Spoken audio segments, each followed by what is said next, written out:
Hey, what is going on, everybody? In today's video, we are going to be doing a special analysis on level 85, but particularly the grind and the experience required to do so. Now, I'm sure you can see here on my account, and probably your own, how much it takes to get to level 81 here at 541,000.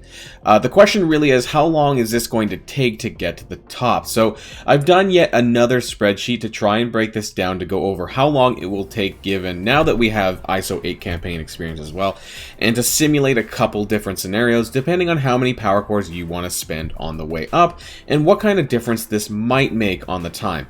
Hopefully by the end of this video you guys can decide for yourself if it makes a difference for you about getting there a little bit quicker or not. So strap in for this and let's get this show started.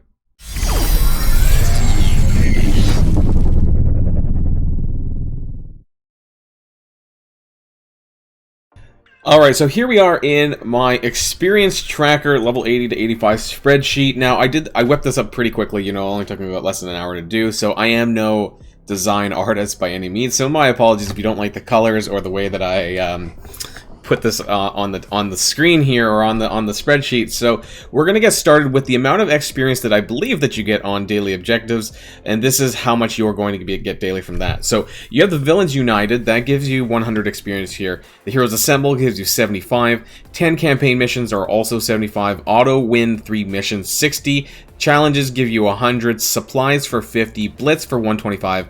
Orbs for 100, and then all daily objectives for 100. That gives you a grand total of 785. Now, the thing that is missing, and I don't think this is coming back for level 80 plus, but for my baby account, I do get train a character and gear a character. That gives me an extra 50 each for an extra 100. Now, I don't know at what level that actually gets dropped off from being available, but if you know that question, the answer to that question, leave that in the comments down below. But we don't have it at level 80 as far as I'm aware. So this is the total amount of XP that you're getting through daily objectives, assuming you do all of those daily. But let's talk about energy generation before we talk about the... I always point this way, but I want to point the other way. Before we talk about the table and how long it's going to take. You may have seen that already, but the energy generation. Now this is really important because energy to XP is a 1-to-1 ratio, both for your regular campaign energy and for your ISO 8 energy, which is new now. So before we didn't used to get XP for ISO 8, and now we do. So that's interesting. So what I want to point out is basically how much XP and energy that you're getting on a daily basis. So your free to play energy, this is just from your, you know, your time based energy that you receive, is 288. That's 12 energy per hour times 24 hours. Now you do get, of course, 380 energy refreshes 3 times a day, and that'll give you an additional 240. And then you also have your cores, which we're going to talk about later on as well. So that gives you 120 times 4 energy, so that gives you 480 if you're doing cores. We're going to talk about both without cores and with cores. So this gives you a potential total of 1008 energy or XP from just the standard event, standard regular campaign energy. Now ISO 8 energy is a little bit different. You get a 1 energy per 4 minutes instead of every 5 minutes, so you're getting actually 15 per hour, and that's a total of 360 over 24 hours instead. Once again, you still get that 240 free energy from the refreshes, and I'm going to count, for the purposes of this, I'm going to count 1 free pack. So from the Villains United and one of the other daily objectives, you get enough energy essentially to get a free pack. I think you get a total of 60 ISO energy pack things, so that gives you 1 free daily, of course. And that brings you to a total of 720. Now this doesn't include any power coring. The reason why I didn't include power coring for ISO 8 energy is because I personally do not think it's worth it. And if you are someone who does do that, you can take basically what I have in my tables and kind of extrapolate upwards if you're someone who uses both cores for regular energy and for ISO 8 energy, but I personally do not recommend doing this, so that's why I didn't include it here. So essentially from the energy generation side of things, the total amount of XP that you're going to get without cores is 1248. I'll scroll down a little bit more. And the total amount of energy that you'll get, or XP that you'll get with cores, if you do the 480 extra, the 50 times 4 for your regular campaign energy, then that'll give you to 1728, sorry.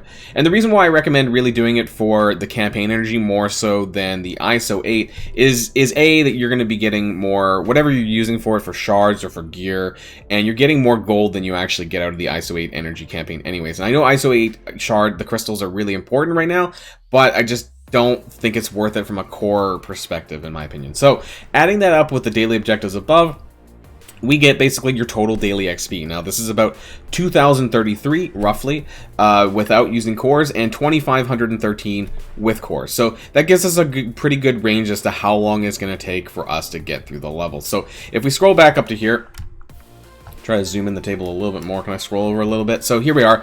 I have basically level 80s to 85 here, how much XP is required, and whether or not you're using no cores, 100 cores, this is the 2 refreshes, or 200 daily cores, or 4 refreshes on your campaign energy, not your ISO 8 energy, again, because I feel it's more worth it here. So, I will say that there's one thing that I need to screw that, one thing that I'm not 100% sure of. I think this might be the case, but please correct me if you know anyone that's level 81 or plus.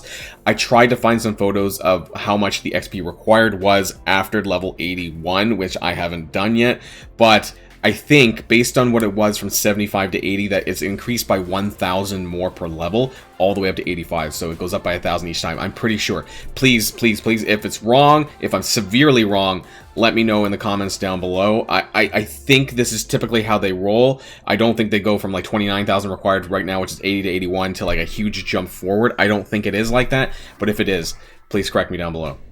So for the purposes of this, we will be assuming that way. So we know right now that it's 29,000 required to go from 80 to 81. That's what it was when I popped up my game.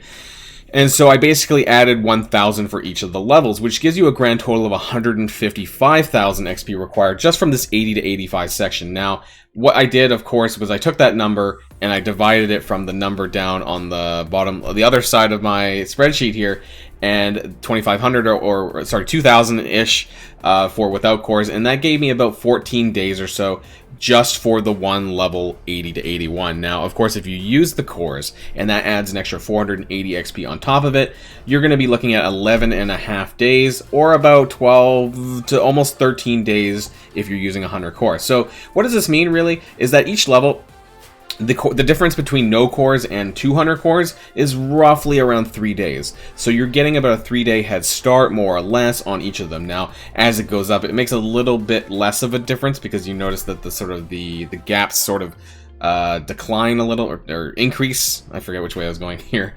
But since you need 30,000 XP for level 81 to 82, you can see it's 14, almost 15 days here now on the no cores, whereas it's almost 12 days with the 200 cores. So you can kind of see this here on each of the tables here and how it goes up, of course. But what's really important here is to know how long it takes. So in grand total, assuming I'm not wrong, assuming I'm not terribly wrong here, if you don't spend any cores, you're looking at about 76 days. Now, you've probably already started, because as of watching this video, I'm sure you've been already doing your daily objectives and doing your energy and whatnot, but assuming that you started at the base of level 80, that this is how long it's going to take you to get to 85. It's roughly 76 days, and that's without using any cores. Now, if you were to use your 200 cores daily, this would drop it down to about 61, 62 days here, and that is a difference roughly of 2 weeks.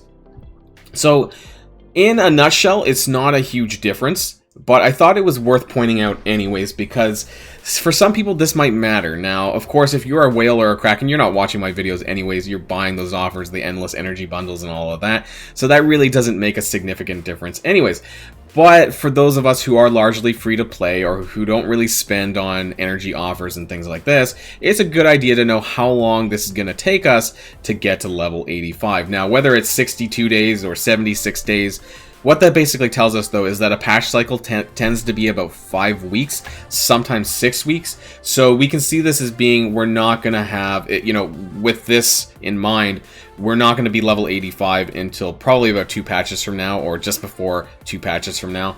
So that is probably about the time that they are probably expected to release Dark Dimension 5. So most likely, no matter which scenario you take, that you will get to level 85 probably before Dark Dimension 5 drops, I would assume, unless it comes early next patch. But regardless, we're not going to have the gear or the teal gear or whatever to get there anyway, so I'm not sure that makes a significant amount of difference. Now, where this might make a difference, though, of course, is if you're kind of struggling for things like Doom Raid, Dark Dimension 4, you need a little bit of a leg up for whatever reason, then that'll allow you to level up really important characters to get level 81, 82, 83, and so on. That'll help you along your journey. Now, that'll be a topic for a different conversation when we talk about things like how to prep for endgame content, Doom Raid, and Dark Dimension 5, and things like this as we approach level 85, because the stat increases are pretty worthwhile. But I think where you're probably going to see, the most impact on the levels immediately is Arena,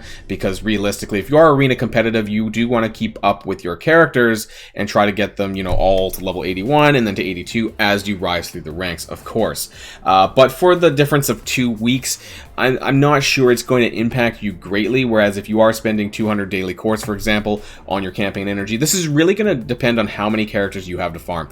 For me personally, I think I'm spending about 480 energy to farm on characters like Yelena, Iceman, Beast, Multiple Man, and Polaris. I think those are the only 5 that I'm currently doing. So for me, I'm not sure if I'm going to really spend a lot of cores. I might do a couple here and there, but I'm probably not going to do the 200 daily cores. So people who should be doing the 200 daily cores are those who maybe have more characters to farm, and that gives you kind of 2 reasons, I guess. You're getting shards and you're getting XP, but for me, not really a huge deal. So you guys, I wanted to lay this out here so you guys could make a plan about what you wanted to do with your cores and what you wanted to do on your road to level 85. So I hope this helped, guys, a little bit, and until next time, of course, stay safe and healthy, and I'll see you all later.